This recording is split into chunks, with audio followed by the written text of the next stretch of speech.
this video presentation, we will see how we can trade in Bank Nifty index futures and options today. Let us see what happened yesterday. The chart you're seeing is a 20-minute candlestick chart for Bank Nifty index of futures, and let us see what happened yesterday. Yesterday the price opened near 35,900.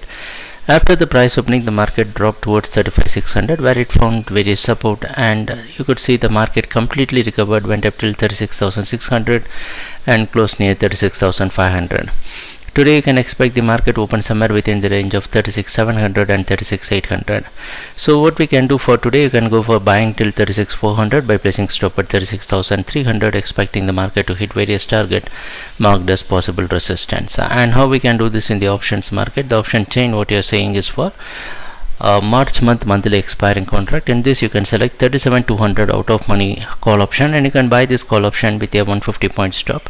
Whenever the price hits major support, you can buy this call option, and you can expect the value to increase once the underlying asset increases. And subscribe to our YouTube